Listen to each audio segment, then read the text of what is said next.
Ibu bapak, saudara-saudari, kaum muda, remaja, anak-anak semuanya, selamat sore. Shalom. Apa kabar semuanya? Baik ya, luar biasa, sehat. Kita semua boleh berjumpa di tempat ini. Saudara-saudari, saya ingin memberikan 1-2 pikiran kecil untuk kita bermenung bersama pada pesta Tuhan Yesus menampakkan kemuliaannya atau disebut transfigurasi. Yesus berubah rupa dan disaksikan oleh para muridnya. Kita manusia gampang cemas, gampang takut, gampang khawatir. Khawatir, takut, cemas terhadap berbagai hal. Masa depan kita, kehidupan ekonomi kita, kesehatan kita apalagi, bahkan masa depan anak cucu kita. Yang belum mendapat jodoh pasti cemas juga, jangan-jangan tidak dapat jodoh. Ini ngomong jodoh langsung jadi begini. Nah, kita memang gampang cemas, takut dan khawatir dengan banyak hal. Maka saya mau cerita satu cerita, mau dengar nggak sih? Oh ya, oke. Anthony de Mello menulis begini.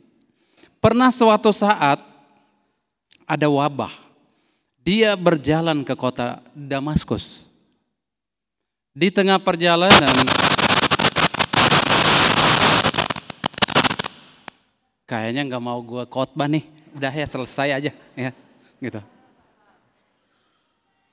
Nah, dalam perjalanan itu berjumpa dengan seorang khalifah. Khalifah bertanya begini, "Wabah, engkau mau kemana?"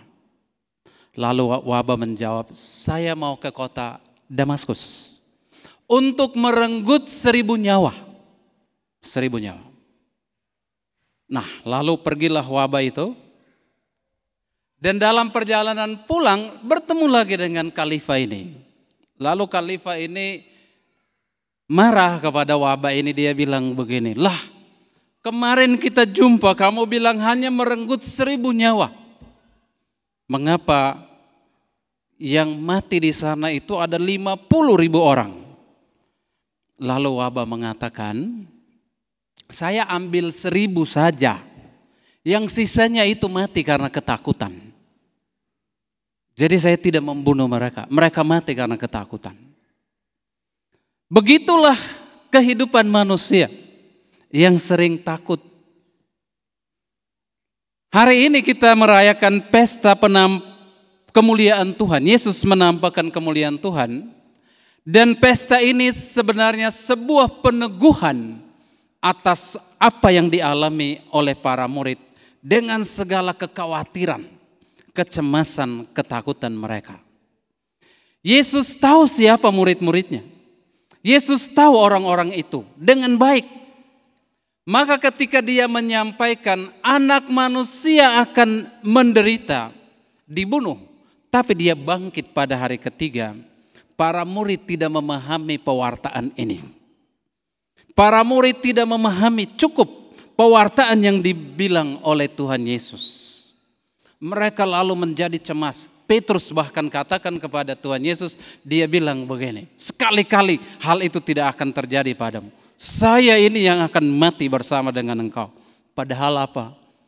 Ketika Yesus ditangkap, dialah yang menyangkal Yesus 3 kali. Yesus tahu tentang siapa murid-muridnya dengan segala kekhawatiran, kecemasan mereka.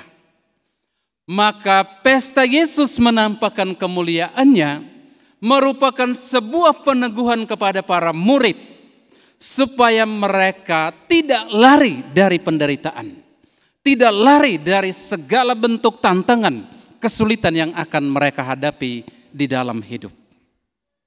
Mereka yang akan melanjutkan tugas perutusan Yesus itu menghadapi penderitaan, menghadapi kesulitan dan tantangan, tidak surut semangat mereka dan tidak pudar apa yang mereka mau jalankan di dalam kehidupan ini. Maka Yesus menampakkan kemuliaannya kepada mereka Dan ini menjadi sebuah peneguhan untuk Tuhan dan untuk para murid ketika dia berbicara kepada dua nabi dalam perjanjian lama yang sudah mengalami kemuliaan di dalam surga, yaitu Musa dan Elia. Di puncak Tabor itu ada saksi surgawi Musa dan Elia, dan ada saksi yang mewakili manusia, Yakobus, Yohanes, dan Petrus. Mereka menjadi saksi surgawi dan duniawi, menyaksikan kemuliaan yang ditampakkan Tuhan. Karena apa yang ditampakkan melalui saksi-saksi ini akan dijalankan di dalam kehidupan. Dua saksi perjanjian lama, Musa dan Elia, kita tahu, Musa lah yang menghantar bangsa Israel keluar dari perbudakan di tanah Mesir menuju ke tanah terjanji di Kanaan. Maka Yesus sebagai Musa baru akan menghantar manusia keluar dari perhambaan dosa untuk menikmati kemuliaan Allah yang kekal. Itulah Yesus menjadi Musa baru. Elia kita tahu dalam perjanjian lama, sesudah menyelesaikan perutusannya di dunia ini, diangkat dengan kereta bernyala menuju ke surga. Maka Yesus pun sesudah menyelesaikan tugas perutusannya, diangkat untuk bertakhta mulia di sebelah kanan Allah. Lalu dia menjadi hakim yang adil bagi kita semua, mengadili baik orang mati maupun orang hidup sesuai dengan perbuatan-perbuatannya. Maka kita sebagai umat beriman senantiasa diteguhkan supaya memiliki kekuatan, keteguhan dalam iman, pengharapan, dan kasih akan Tuhan. Karena kita belajar kepada Yesus, Juru Selamat dan Penebus kita. Apa yang dihindari manusia, itulah yang dipeluk Tuhan. Apa yang dijauhi manusia, itulah yang dibuat dan diambil oleh Tuhan Yesus. Ketika manusia menghindari penderitaan, Tuhan Yesus memikul salibnya untuk menebus kita. Ketika kita menghindari segala bentuk kesulitan, tantangan dalam hidup, Yesus dengan setia berjalan dari rumah Kayafas sampai ke puncak Kalvari. Dan di sanalah dia mengampuni juga para algojo yang mengeksekusi dia. Itulah yang terjadi dengan kehidupan kita. Maka pada perayaan syukur, pada perayaan Yesus menampakkan kemuliaannya, pesan-pesan untuk kita semua sebagai umat beriman adalah supaya kita tetap berjalan dengan iman yang kokoh, harapan yang teguh, dan kasih yang berkobar-kobar karena kita mau mendengarkan Tuhan Yesus. Tadi suara Bapa di dalam awan itu mengatakan kepada para murid, inilah putraku yang terkasih, aku berkenan kepadanya, dengarkanlah dia.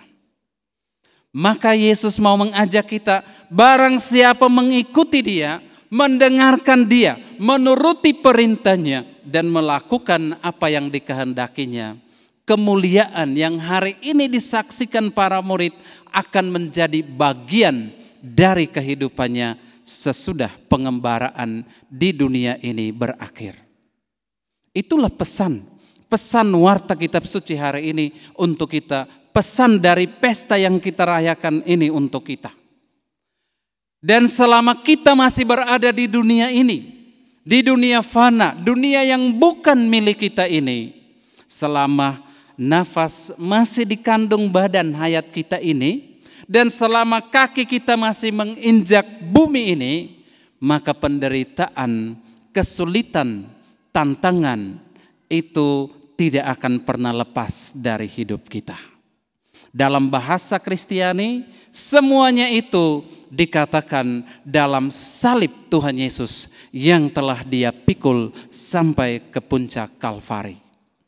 Sebab kita mengimani Tuhan yang sudah menderita untuk kita, maka kita percaya bahwa tidak ada kemuliaan yang dicapai tanpa penderitaan yang dijalani di tengah dunia ini.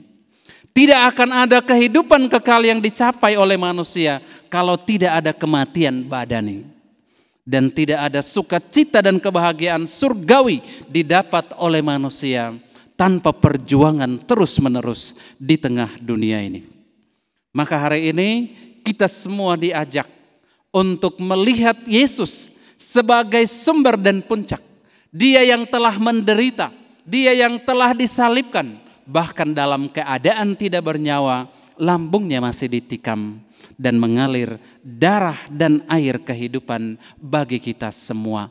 Disitulah sakramen-sakramen gereja diberikan dan kita menerima karunia-karunia rohani dari sakramen itu untuk kehidupan kita. Ibu bapak, saudara-saudari yang terkasih, mari kita berdoa dalam perayaan syukur ini. Supaya kita semua tetap kuat berjalan di tengah dunia ini. Meskipun di tengah penderitaan. Harapan dan iman kita tetap kuat. Supaya kita senantiasa melambungkan pujian dan doa-doa kita kepada Allah yang Maha Kuasa. Yang selalu menyertai, menuntun dan membimbing kita semua dalam kehidupan di tengah dunia ini. Amin saudara? Amin. Maka doa itu ibarat payung, Bapak Ibu. Payung tidak menghentikan hujan. Tapi payung membuat kita bisa berjalan di tengah hujan lebat. Begitulah doa-doa kita. Doa tidak menghentikan masalah yang kita alami, penderitaan yang kita jalani. Doa tidak menghentikan semuanya itu. Tapi kekuatan doa mampu membuat kita berjalan, bersiara di tengah dunia ini dalam suka duka kehidupan yang kita jalani. Maka setiap orang yang mendengar Tuhan Yesus, yang mendengar Putra Manusia, dia akan berjalan di jalan kebenaran dan itulah bagian yang terbaik yang tidak akan diambil daripadanya. Tuhan memberkati kita semua. Amin.